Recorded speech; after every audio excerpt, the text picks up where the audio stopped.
বৈষম্য বিরোধী আন্দোলনের সময় পুলিশ একসাথে অনেকগুলো লাশ পুড়িয়ে দিয়েছেন।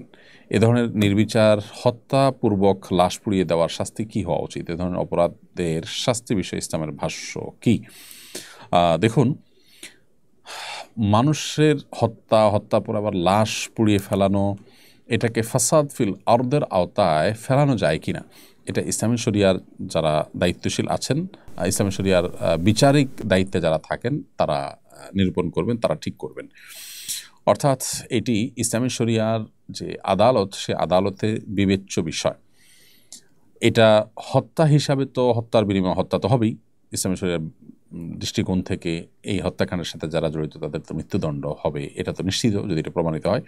আবার সেই সাথে লাশ পুড়িয়ে সেটাকে নিশ্চিহ্ন করার চেষ্টা, ত্রাসের সৃষ্টি করা, এগুলোর কারণে ফাসাদ ফিল আরদ বা জমিনে ফাসাদ সৃষ্টি করা, জমিনে ত্রাসের সৃষ্টি করা, এই অপরাধের অধীনে শাস্তি দেওয়া যেতে পারে। সেই ক্ষেত্রে শাস্তি যেটা হবে সেটা হবে খুবই ভয়াবহ। সেটা হবে হাত এবং পাও বিপরীত দিক থেকে কাটা, অথবা দেশান্তর করা, অথবা আপনার শুলে চড়িয়ে মৃত্যুদণ্ড কার্যকর করা। খুব ভয়াবহ শাস্তির কথা বলা হয়েছে যদি ফাসাদ ফিল আরদ করে। সেখানে ফাসাদের ধরন কি, তার আপনার ক্যাটাগরি কি, ফাসাদ কোন লেভেলের পৌঁছাইছে, সেটা নির্ভর করবে সংশ্লিষ্ট আদালতের বিচারক। তো এই জন্য এই বিষয়গুলো আমরা মৌলিক নীতিমালা বলতে পারি, কিন্তু স্পেসিফিক বিধান সংশ্লিষ্ট আদালতের বিচারক ইসলামী শরিয়া অনুযায়ী বিচার যখন হবে তখন তিনি বিশ্লেষণ করে সিদ্ধান্ত দিবেন।